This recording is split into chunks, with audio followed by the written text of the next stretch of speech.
नमस्कार दोस्तों, मैं कैलाश आप सभी का आपके अपने YouTube channel GS with Kailash sir में स्वागत करता हूं।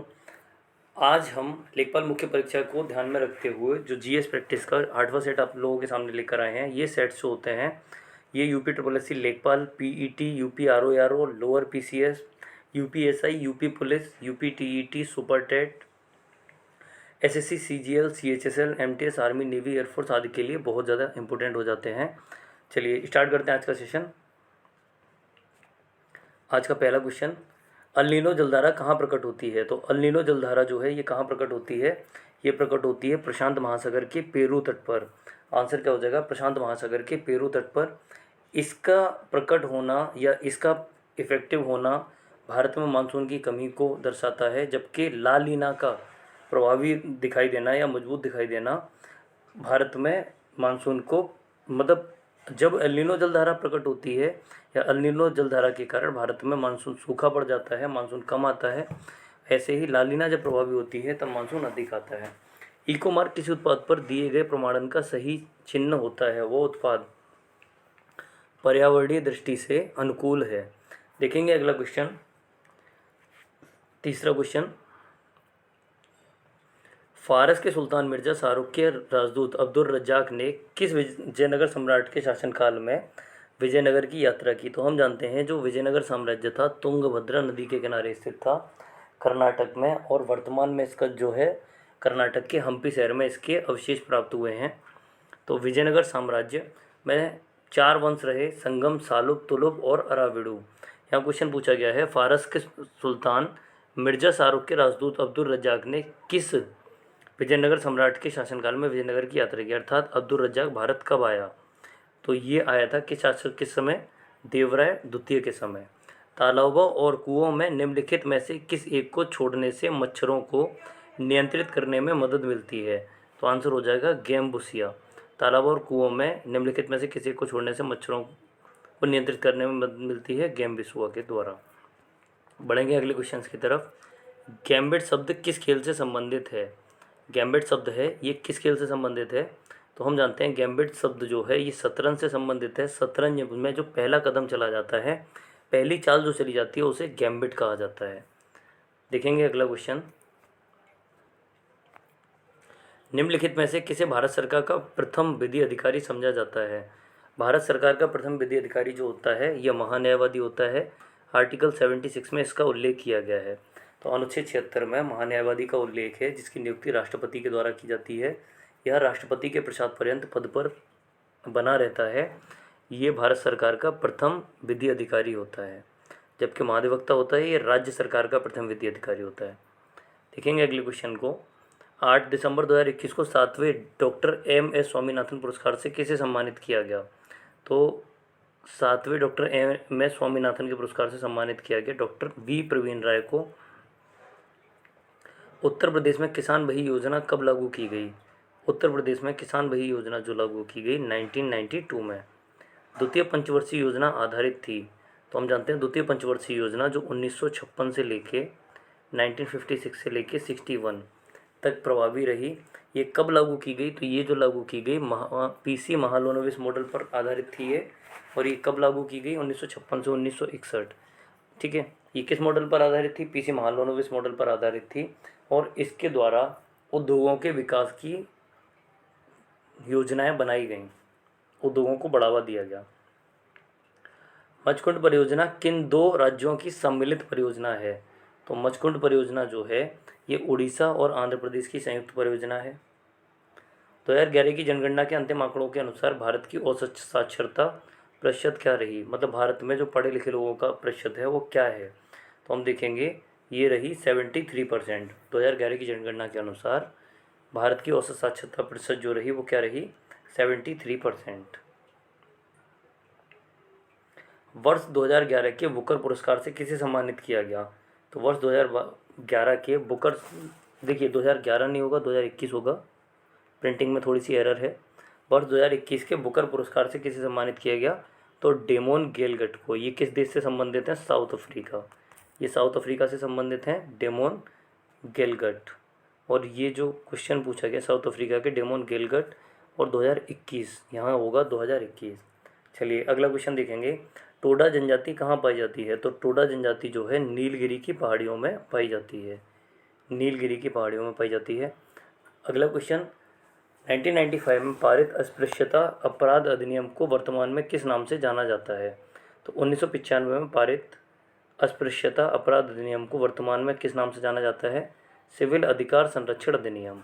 वर्तमान में इसे सिविल अधिकार संरक्षण अधिनियम के नाम से जाना जाता है। चलिए बढ़ेंगे अगले क्वेश्चन की तरफ। सैयद सालार मेला कहाँ लगता है? तो सैयद सालार मेला जो लगता है बहराइच में लगता है। कपिल मुनि द्वारा प्रतिपादित दार्शनिक प्रणाली कौन सी है? देखिए दर्शन जो हैं इनका आधार है उपनिषद, उपनिषदों से लिए गए हैं। ये जीवन के दृष्टिकोण का वर्णन करते हैं और दर्शन की जो संख्या है वो 6 है। दर्शन की जो संख्या है वो कितनी है? 6। तो ये दृष्टिकोण से संबंधित है और उपनिषद से इनका जन्म होता है, हम ऐसे देख सकते हैं। तो कपिल मुनि ने कौन से दर्शन के बारे में बताया, या किस दर्शन के प्रणेता माने जाते हैं? सांख्य दर्शन। बढ़ेंगे अगले क्वेश्चन की तरफ। खादी एवं ग्रामीण उद्योग आयोग की स्थापना किस पंचवर्षीय योजना के अंतर्गत की गई? तो खादी एवं ग्रामीण उद्योग आयोग की स्थापना किस पंचवर्षीय योजना के अंतर्गत की गई थी? ये आपकी की गई थी दूसरी पंचवर्षीय योजना के अंतर्गत। खादी एवं ग्रामीण उद्योग आयोग की स्थापना दूसरी पंचवर्षीय योजना के अंतर्गत की गई। चलिए बढ़ेंगे अगले क्वेश्चन की तरफ। मोबाइल फ़ोन का आविष्कार किसने किया? तो हम जानते हैं मोबाइल फ़ोन का जो आविष्कार है मार्टिन कूपर के द्वारा किया गया। 19 क्वेश्चन, टेक्स्ट में अपनी पोजीशन दर्शाने वाले विल्किंग पॉइंट को क्या कहते हैं? तो टेक्स्ट में अपनी पोजीशन को दर्शाने वाले विल्किंग पॉइंट को क्या कहा जाता है? ये कहा जाता है कर्सर। एक जो ब्लिंक करता है, एक पॉइंट है जो ब्लिंक करता है, अपनी जगह से छिपेगा, द्वार से दिखाई देगा, उसे क्या कहा जाता है? कर्सर कहा जाता है। जीवन शक्ति के सिद्धांत का प्रतिपादन किस रसायनज्ञ ने किया? किस रसायन शास्त्री के द्वारा किया गया? तो हम देखेंगे जीवन शक्ति के सिद्धांत का प्रतिपादन जो किया गया ये बर्जीलियस, किसके द्वारा? बर्जीलियस के द्वारा किया गया। ऑक्सफोर्ड इंग्लिश डिक्शनरी द्वारा किस वर्ड को वर्ष 2021 में वर्ड ऑफ द ईयर चुना गया? ऑक्सफोर्ड डिक्शनरी 2021 के द्वारा जो वर्ड है इसे वैक्स, कौन सा वर्ड? वैक्स वर्ड को वर्ड ऑफ द ईयर चुना गया। अंतःस्रावी ग्रंथियों को अन्य किस नाम से जाना जाता है? तो अंतःस्रावी ग्रंथियाँ वे होती हैं जो हार्मोन्स को सीधे रक्त धारा में छोड़ती हैं, जो हार्मोन्स को सीधे रक्त में छोड़ती हैं, उन्हें अंतःस्रावी ग्रंथियाँ कहा जाता है। और इन्हें अन्य किस नाम से जानते हैं? तो वाहिनी विहीन ग्रंथि जो होती हैं, इन्हें वाहिनी विहीन ग्रंथि, इन्हें अंतःस्रावी ग्रंथियाँ कह दिया जाता है। हाल ही में 40वें भारतीय अंतर्राष्ट्रीय व्यापार मेले का समापन हुआ। इस मेले में किस राज्य को फोकस राज्य के तौर पर चुना गया है? तो हाल ही में जो किया गया ये कौन सा हो जाएगा? उत्तर प्रदेश और झारखंड।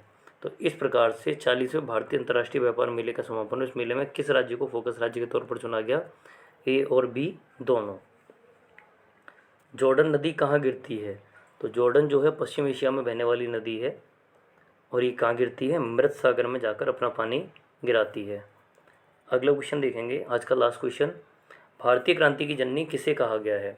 आंसर करने से पहले बताना चाहूँगा दोस्तों, ये जो सीरीज़ आपके लिए लाई जा रही है शाम को 6:30 बजे, शाम को 6 बजे ये सीरीज़ डेली लाई जाती है। आप इस सीरीज़ से जुड़े रहेंगे और जिसने भी चैनल को सब्सक्राइब नहीं किया चैनल को सब्सक्राइब कर देंगे। इसके अलावा शाम को 6:30 बजे करंट अफेयर्स की सीरीज़ लाई जा रही है, जिसमें हम एक हफ्ते के अंदर यानी 8 क्लासों के माध्यम से पूरे वर्ष भर का करंट अफेयर्स जून 2021 से लेकर मई 2022 तक का करंट अफेयर्स कवर करेंगे। और वो करंट अफेयर जो हाल ही में एग्जाम्स होने वाले हैं उनके लिए बहुत ज़्यादा इफेक्टिव रहने वाला है। तो शाम को 6:30 बजे जब ये वीडियो ख़त्म होगी इसके 15 मिनट बाद ही एक दूसरी वीडियो स्टार्ट होगी। आप या चैनल पर, अगर आप इस वीडियो को लेट देख पा रहे हैं तो आप देखेंगे चैनल पर डेली इसी के बाद में एक वीडियो अपलोड की जाती है जिसमें हम 100 क्वेश्चन के माध्यम से करंट अफेयर्स को कवर करते हुए बढ़ रहे हैं और टोटल 800 क्वेश्चंस के द्वारा हम वर्ष भर का करंट अफेयर डिस्कस करने वाले हैं।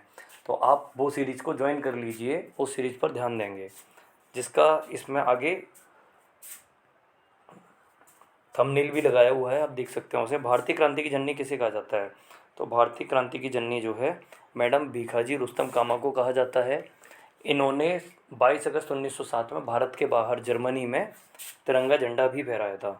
तो मैडम भीखाजी कामा को भारतीय क्रांति की जननी कहा जाता है। दोस्तों जो अनाउंसमेंट आपसे की जा रही थी, डेली शाम को 6:30 बजे सभी प्रश्नों के व्याख्यात्मक उत्तर के सहित करंट अफेयर्स पढ़ रहे हैं हम, जो जून 2021 से वर्ष मई 2022 वर्ष का करंट अफेयर्स है। आने वाले एग्जाम्स जैसे यूपी ट्रिपल एस सी, लेखपाल, यूपी पुलिस एसएससी सहित सभी प्रतियोगी परीक्षाओं के लिए रामबाण रहने वाला है।